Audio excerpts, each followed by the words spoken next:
주님께서 여러분과 함께 루카가 전한 거룩한 복음입니다.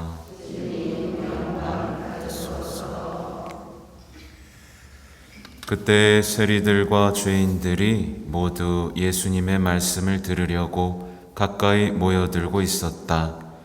그러자 바리사이들과 율법학자들이 저 사람은 죄인들을 받아들이고 또 그들과 함께 음식을 먹는군 하고 투덜거렸다. 예수님께서 그들에게 이 비유를 말씀하셨다. 어떤 사람에게 아들이 둘 있었다. 그런데 작은 아들이 아버지, 재산 가운데에서 저에게 돌아올 몫을 주십시오 하고 아버지에게 말하였다. 그래서 아버지는 아들에게 가산을 나누어 주었다. 며칠 뒤에 작은 아들은 자기 것을 모두 챙겨서 먼 고장으로 떠났다. 그러고는 그곳에서 방종한 생활을 하며 자기 재산을 허비하였다. 모든 것을 탕진하였을 즈음 그 고장에 심한 기근이 들어 그가 공궁에 허덕이기 시작하였다. 그래서 그 고장 주민을 찾아가서 매달렸다. 그 주민은 그를 자기 소유의 들로 보내어 돼지를 치게 하였다. 그는 돼지들이 먹는 열매 꼬투리로라도 배를 채우기를 간절히 바랐지만 아무도 주지 않았다. 그제야 제정신이 든 그는 이렇게 말하였다. 내 아버지의 그 많은 품팔이꾼들은 먹을 것이 남아도는데 나는 여기에서 굶어 죽는구나. 일어나 아버지께 가서 이렇게 말씀드려야지. 아버지, 제가 하늘과 아버지께 죄를 지었습니다. 저는 아버지의 아들이라고 불릴 자격이 없습니다. 저를 아버지의 품팔이꾼 가운데 하나로 삼아 주십시오. 그리하여 그는 일어나 아버지에게로 갔다. 그가 아직도 멀리 떨어져 있을 때에 아버지가 그를 보고 가엾은 마음이 들었다. 그리고 달려가 아들의 목을 껴안고 입을 맞추었다. 아들이 아버지에게 말하였다. 아버지, 제가 하늘과 아버지께 죄를 지었습니다. 저는 아버지의 아들이라고 불릴 자격이 없습니다. 그러나 아버지는 종들에게 일렀다. 어서 가장 좋은 옷을 가져다 입히고 손에 반지를 끼우고 발에 신발을 신겨 주어라. 그리고 살진 송아지를 끌어다가 잡아라. 먹고 즐기자. 나의 이 아들은 죽었다가 다시 살아났고 내가 잃었다가 도로 찾았다. 그리하여 그들은 즐거운 잔치를 벌이기 시작하였다. 그때 큰 아들은 들에 나가 있었다. 그가 집에 가까이 이르러 노래하며 춤추는 소리를 들었다. 그래서 하인 하나를 불러 무슨 일이냐고 묻자 하인이 그에게 말하였다. 아오님이 오셨습니다. 아오님이 몸성이 돌아오셨다고 하여 아버님이 살진 송아지를 잡으셨습니다. 큰아들은 화가 나서 들어가려고도 하지 않았다. 그래서 아버지가 나와 그를 타이르자 그가 아버지에게 대답하였다. 보십시오. 저는 여러 해 동안 종처럼 아버지를 섬기며 아버지의 명을 한 번도 어기지 않았습니다. 이러한 저에게는 아버지는 친구들과 즐기라고 염소 한 마리 주신 적이 없습니다. 그런데 창녀들과 어울려 아버지의 가산을 들어먹은 저 아들이 오니까 살진 송아지를 잡아주시는군요. 그러자 아버지가 그에게 일렀다. 애야, 너는 늘 나와 함께 있고 내 것이다, 내 것이다. 너의 저 아우는 죽었다가 다시 살아났고 내가 잃었다가 되찾았다. 그러니 즐기고 기뻐해야 한다. 주님의 말씀입니다.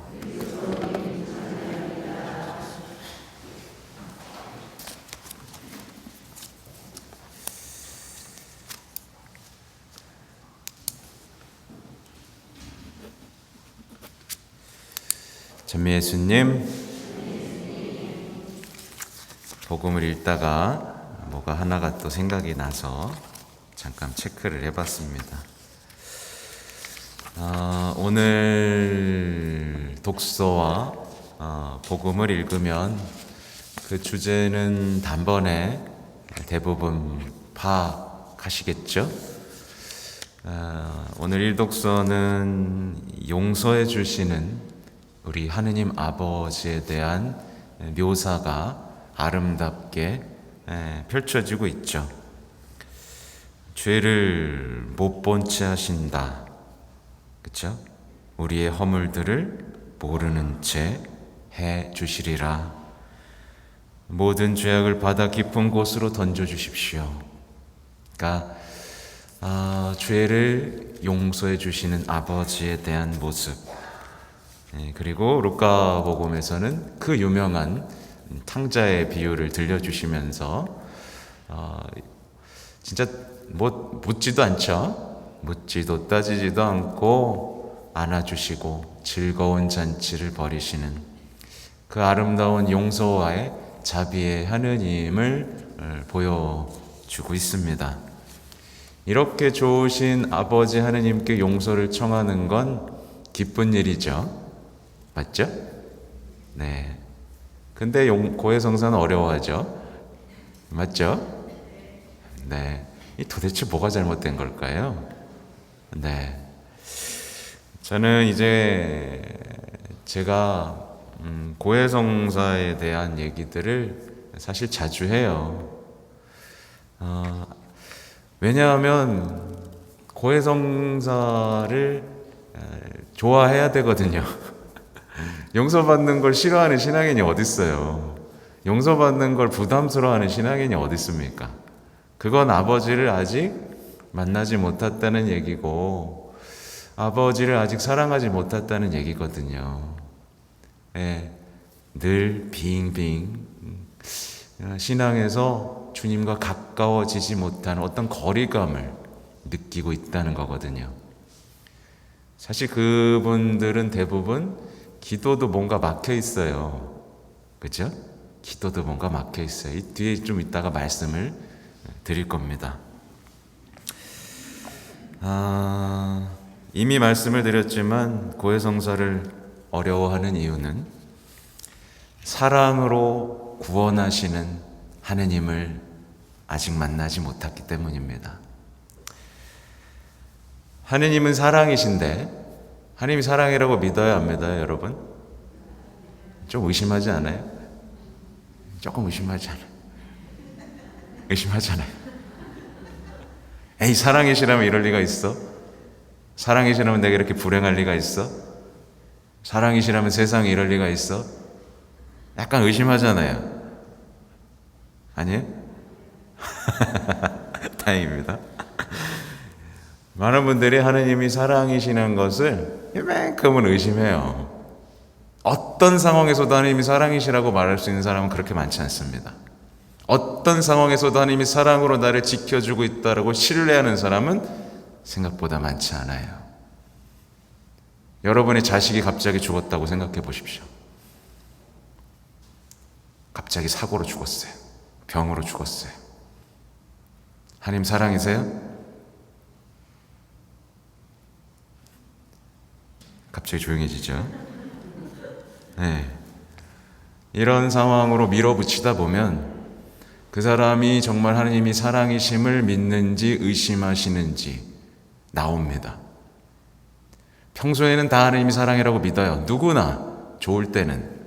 근데 극단적인 상황으로 치닫으면 이내 이 신뢰는 의심, 불신, 원망으로 변해버리고 맙니다.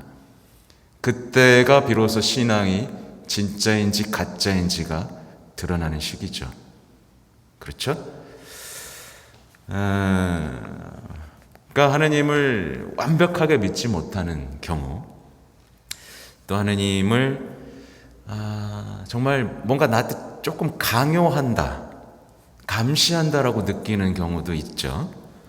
네.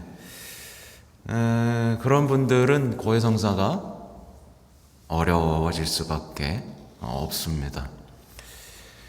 제가 얼마 전에 이제 구반장님들을 통해서 고해성사가 왜 어렵냐 이런 약간 조사도 좀 해봤어요. 근데 이제 뭐 신부님 때문에 부담이 된다 라는 사람도 있고, 또 혼나는 것 같다, 실제로 혼내는 신부님도 있죠.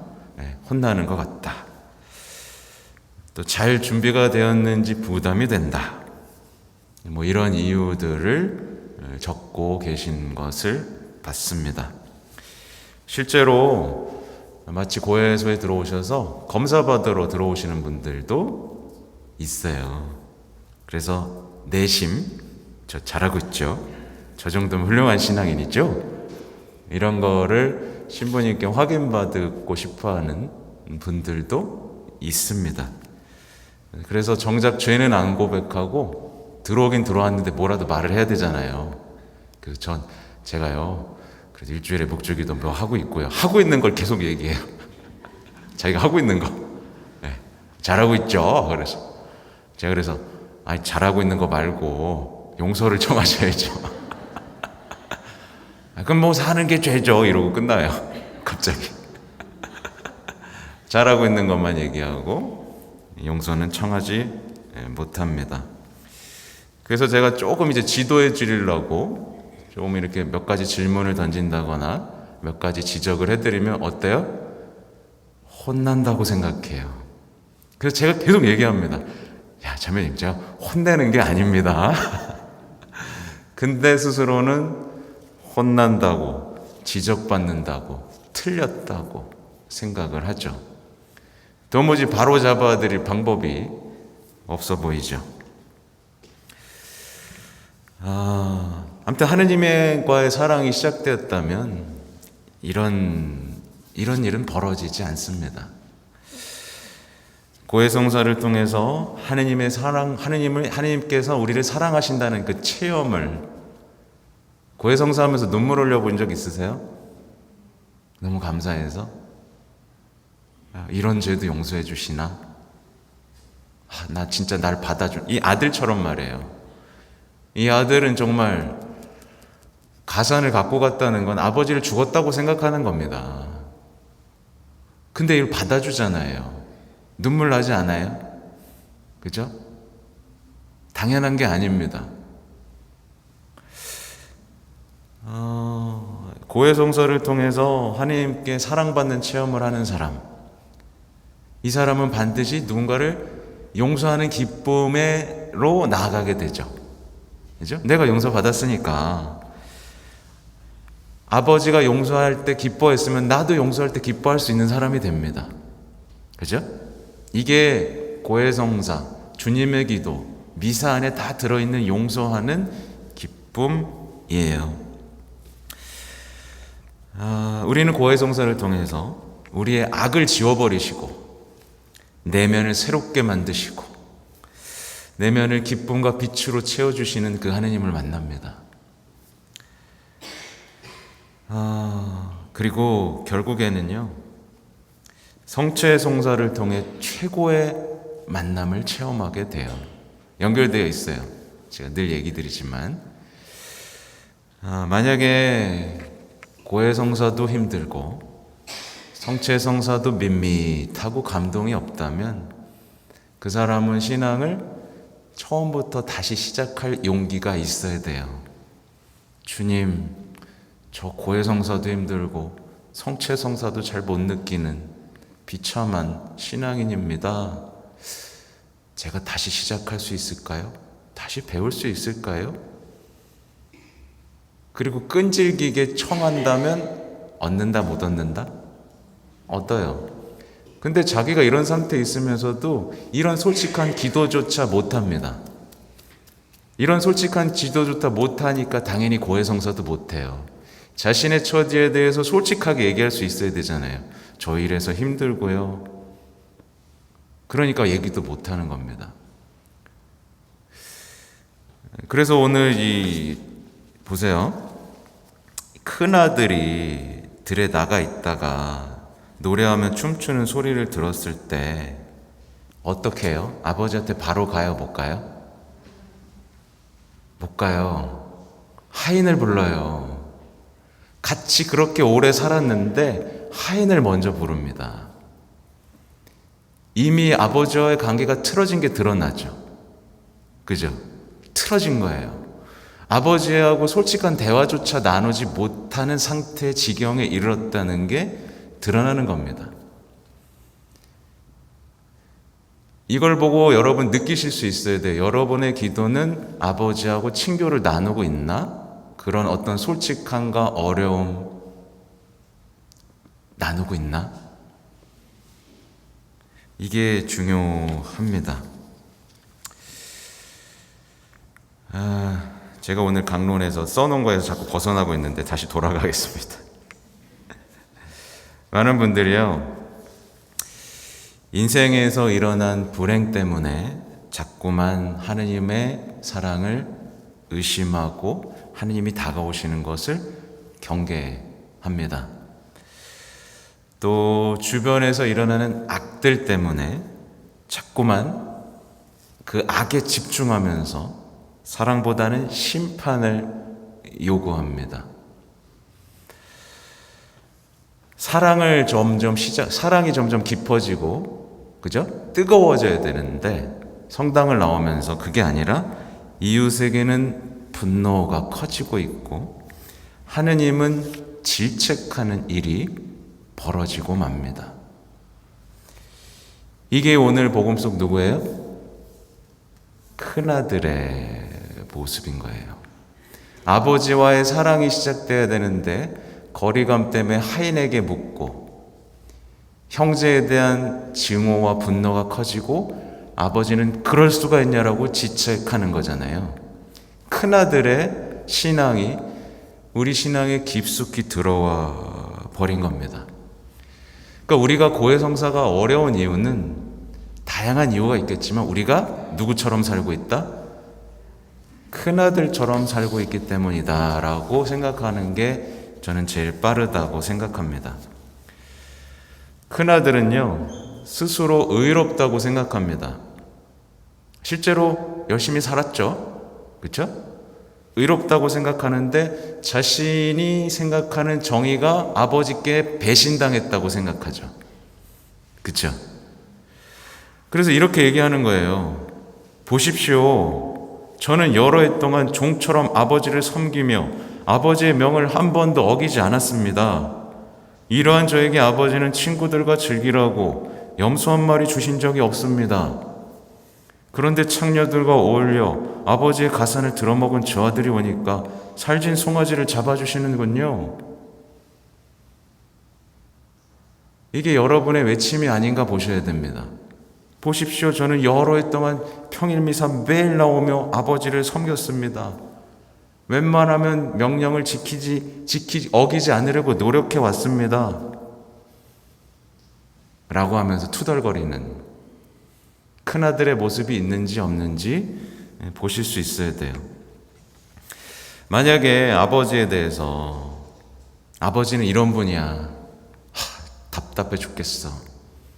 이런 분이야 라고 생각하는 사람이 있다면 평소에 어떤 기도하고 있을까요? 이 큰아들 평소에 어떤 기도했을까요? 이 큰아들 평소에 어떤 미사를 봉헌하고 있었을까요? 생각해 보세요. 큰아들이 드리는 기도와 큰아들이 드리는 미사를 생각해 보세요.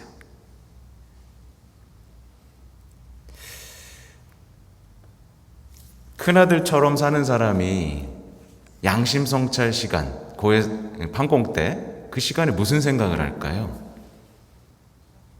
무슨 생각을 할까요? 아마도 자신은 잘못이 없다고 생각하면서 살게 될 겁니다.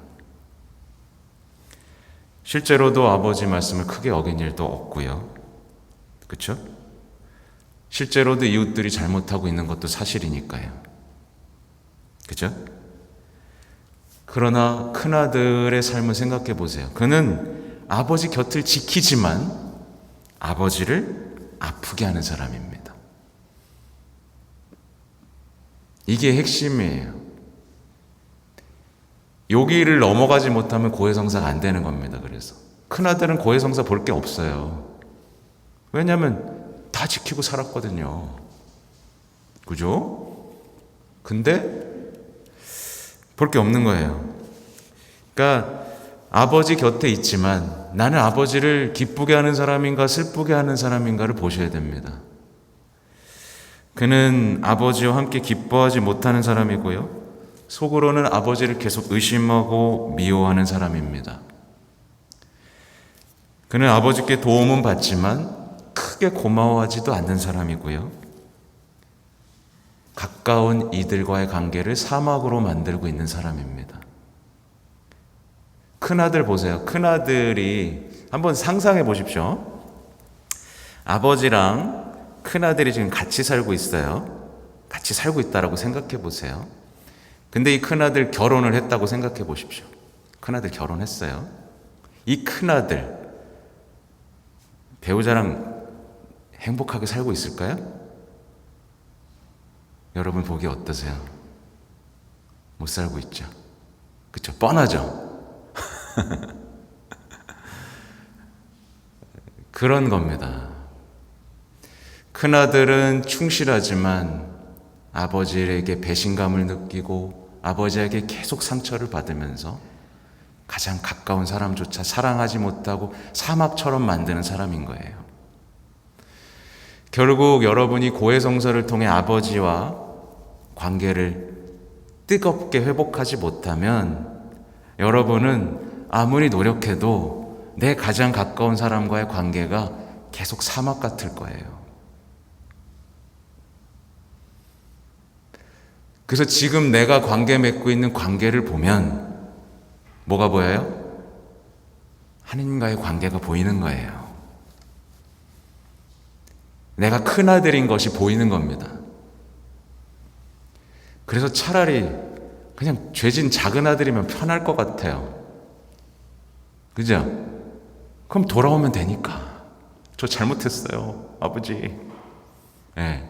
근데 큰아들은 바꿔주기가 너무 힘들어요. 조금 지적받으면 내가 뭐 잘못했는데,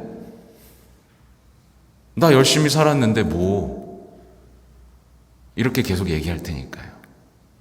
그래서 아무리 강론을 해도 사람들이 꿈쩍도 안 하고 계속 고해성사를 안 보는 이유는 많은 경우 큰아들일 경우가 많다, 이겁니다. 신앙을 지키는 걸로만 생각하고 뜨거운 사랑의 관계로는 생각해 본 적이 없는 경우일 경우가 많다. 이것을 기억한다면 여러분은 다시 기도를 시작할 수 있을 것이고 그 기도의 끝에 자연스럽게 나오는 말로 고해성사를 하게 될 것이고 이 고해성사를 통해 뜨겁게 아버지와 다시 포옹하게 될 것이고 그 포옹을 통해서 내가 살아온 모든 인생을 다시 바라보고 바꿀 수 있는 그 용기와 힘을 얻게 될 겁니다. 그때부터 신앙은 아름다운 것이고 전해야 되는 것인 것을 그때서야 비로소 깨닫게 될 것이고 그때서야 내 자녀, 내 가족들을 바꿀 수 있는 영적인 능력이 생기게 될 겁니다. 이 여정을 여러분은 완성하실 수 있어요. 그 여정을 시작하시고 완성하시는 여러분이 되시기 바랍니다. 아멘.